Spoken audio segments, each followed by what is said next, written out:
Part 3 की starting फा से होती है जहां वो मेघ को बताती है वो प्रेग्नेंट है, जो सुन के मेघ शॉक्ड रह जाता है और फिर फा बोलती है तुम इतने शॉक्ड क्यों हो गए, मैं तो बस मजाक कर रही थी, लेकिन अगर ये सच होता तो ये काफ़ी सीरियस मैटर बन जाता और अगर मैं किसी दिन प्रेग्नेंट हो गई तो क्या तुम्हारी मॉम मुझे एक्सेप्ट करेगी।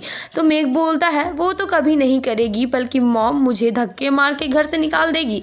तो फा बोलती है तब तुम मेरे घर आ जाना, और ये सुन के मेघ हंसने लगता है और फिर मेघ अपने घर जाने के लिए निकल ही रहा था कि वो फा को बोलता है तुमने बोला कि तुम प्रेग्नेंट हो, तुम सच में बस मजाक ही कर रही थी ना। तो फा हंसते हुए बोलती है मेघ क्या तुम एक टीनेज डैड बनना चाहते हो, ज़्यादा मत सोचो, मैं बस मजाक ही कर रही थी।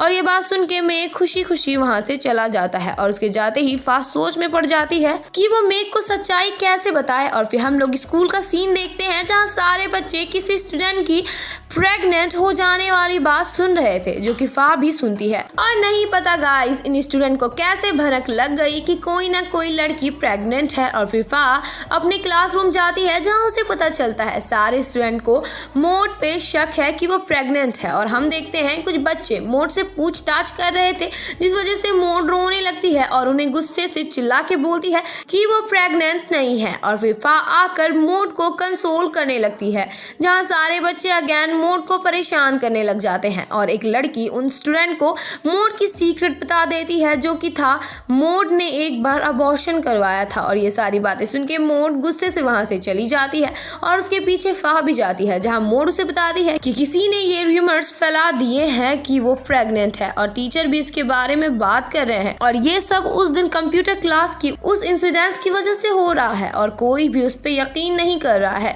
कि वो प्रेग्नेंट नहीं है और चीजें इस वजह से बिगड़ती जा रही है। तो फा बोलती है बट फैक्ट तो ये है कि तुम प्रेग्नेंट नहीं हो, इसलिए तुम्हें चिंता करने की कोई भी जरूरत नहीं है। बट मोड बोलती है पर वो लोग यकीन नहीं कर रहे हैं ना, उन्हें तो बस लोगों की कही हुई बातें पे यकीन आ रहे हैं। और ये सब बातें सुनकर फा रोने लग जाती है, बट मोड उसे रोने से मना कर देती है बिकॉज इसमें उसकी कोई भी गलती नहीं है। और तभी उन लोगों के पास एक ग्रुप से मैसेजेस आने लगती हैं, जो कि मोड के प्रेगनेंसी पर बात कर रहे थे, जो देख के ये दोनों ही रोने लग जाती हैं। और फिर फा क्लासरूम आती है जहां अभी भी सारे स्टूडेंट मोड की प्रेगनेंसी के बारे में बात कर रहे थे, जहां वो स्टूडेंट अगेन फा से दुनिया भर के क्वेश्चंस करने लगते हैं मोड को लेकर, लेकिन फा उनकी बातों में ध्यान ना देकर मोड को माफी का मैसेज सेंड करती है। और फिर तभी सारे स्टूडेंट्स को डिसिप्लिन रूम बुलाया जाता है और ये सीन यहीं पे कट हो जाता है। और हम फा को कैंटीन में देखते हैं जहां बच्चे उसे देख के मोड को लेकर गंदी गंदी बातें बोल रहे थे।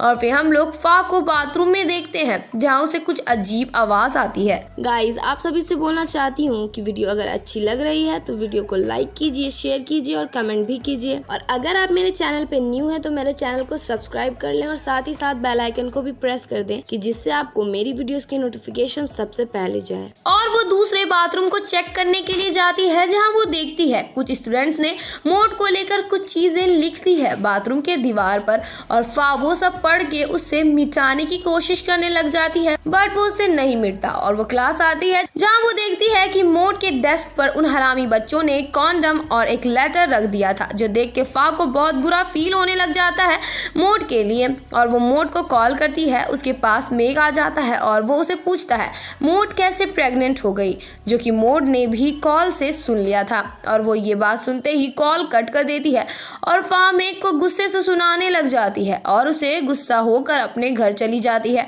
और घर आते ही वो मोड को बहुत सारे मैसेजेस करती है और उसके पास मेघ का कॉल आता है, बट वो उसे कट कर देती है। और इधर अब फा के एग्जाम स्टार्ट हो गए थे, लेकिन अभी तक मोड स्कूल नहीं आई थी, जिस वजह से फा रोने लग जाती है। और फिर हम लोग फा को कैंटीन में देखते हैं जहाँ वो मोड को कॉल करती है, बट मोड उसका कॉल उठा ही नहीं रही थी और मोड का कोई भी अता पता भी नहीं था कि वो कहाँ है और क्या कर रही है। और फिर फा अपने घर आ जाती है जहाँ वो अपने पेट देख के खुश होने लग जाती है, बट जैसे उसे मोड की याद आती है तो वो अगेन अपसेट हो जाती है। और इसी तरह दिन गुजरते जाते हैं और फा के एग्जाम्स खत्म हो जाते हैं, जहाँ मेघ उससे बातें करने के लिए आता है और फा की तबीयत सही नहीं लग रही थी, तो मेघ उसे उसके घर से छोड़ने के लिए निकलता है। और ये दोनों इसी तरह काफी अच्छा क्वालिटी टाइम स्पेंड कर ही रहे थे कि इनके बीच कबाब में हड्डी का काम करती है फोन।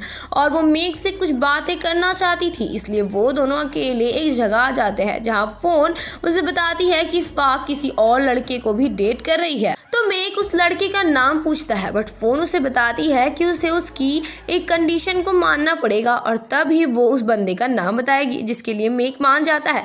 और इधर हम फाह को देखते हैं जिसे चक्कर आ रहे थे, जिस वजह से वो स्कूल में ही बेहोश हो जाती है और मेक आकर उसे उठाकर मेडिसिन रूम लेकर जाता है, जहाँ पे फाह को होश आ जाता है और मेक फाह की केयर करने लगता है और फिर वो उसे उसके घर में लाकर छोड़ देता है। और घर आते ही फाह की उल्टियाँ स्टार्ट हो जाती है और फिर हमें उस दिन के फ्लैशबैक में लेकर जाया जाता है जब फाह और मेक इंटीमेट हुए थे, जहाँ फाह मेक को बताती है ये उसका फर्स्ट टाइम है जब वो किसी के साथ इंटीमेट हो रही है और क्या अब उन दोनों के बीच में सब कुछ खत्म हो जाएगा। तो मेक बोलता है नहीं, ऐसा नहीं है, ये इसलिए बिकॉज हम रिलेशन में हैं और मोस्ट इम्पॉर्टेंट चीज़ कि हम दोनों एक दूसरे से बहुत प्यार करते हैं और मैं तुम्हारी सारी रिस्पॉन्सिबिलिटी लूंगा। और ये सारी बातें सुन के फाह खुश हो जाती है।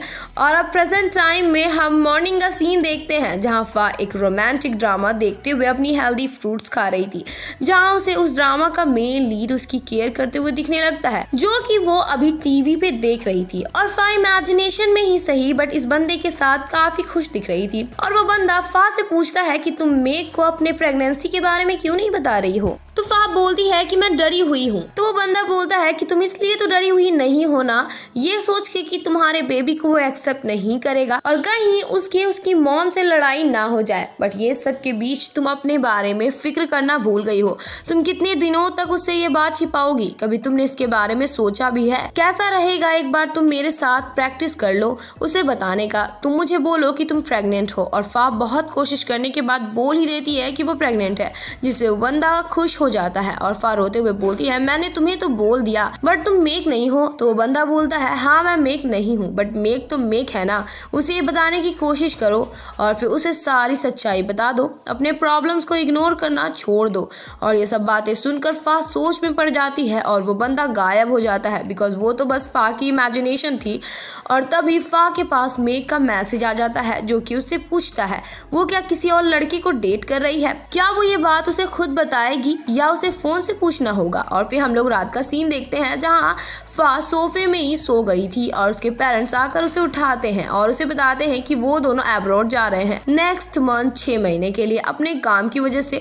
तो ये सब सुन के फाह अपने रूम में आकर बोलने लगती है अगर डैड और मॉम 6 महीने के लिए अब्रॉड चले जाएंगे तो सही ही रहेगा बिकॉज मैं ऑलरेडी 3 महीने की प्रेग्नेंट हूँ और जब मैं बेबी को पैदा कर दूंगी तब वो लोग आ जाएंगे। बट अगर मैं सबसे ये बात छिपाऊंगी तो मैं बच्चे को पैदा कैसे करूंगी, क्यों ना मैं 1 साल के लिए यहाँ से चली जाऊं और फिर 1 साल बाद वापस आऊं, फिलहाल यही सोल्यूशन बेस्ट है। और फिर हम लोग नेक्स्ट मॉर्निंग का सीन देखते हैं जहाँ फाह अपने पेरेंट्स से परमिशन ले रही थी कि उसे एक जगह अकेले रहने दिया जाए जहाँ उसे कोई नहीं जानता हो बिकॉज अब वो खुद की केयर खुद से करना चाहती है बट उसके पेरेंट्स मान ही नहीं रहे थे। इसलिए फाह बोलती है अगर आप लोग मेरे लिए वॉरी फील करोगे तो आप लोग मुझे कॉल कर लेना, इससे हम लोग टच में रहेंगे। वैसे भी आप दोनों तो अब्रॉड जा रहे हो। और ये बातें सुन के उसके पेरेंट्स मान जाते हैं और फिर उसके पेरेंट्स उसे एयरपोर्ट छोड़ने जाते हैं। और फाह की मॉम उसे बैंकॉक पहुंचते ही उसे कॉल करने को बोलती है और डैड बोलते हैं अगर पैसे की कोई भी कमी पड़े तो मुझे कॉल कर लेना। तो फाह बोलती है पैसे के लिए जितना हो सके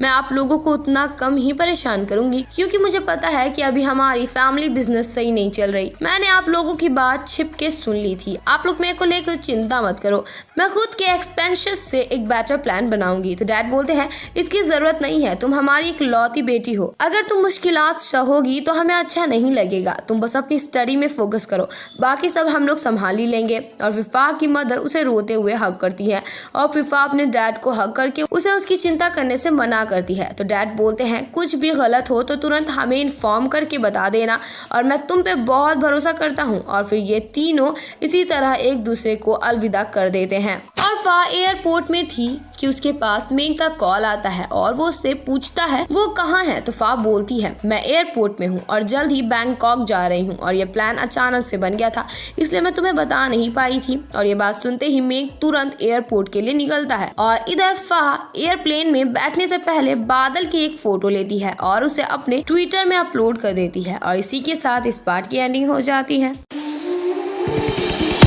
There was a time when you had me falling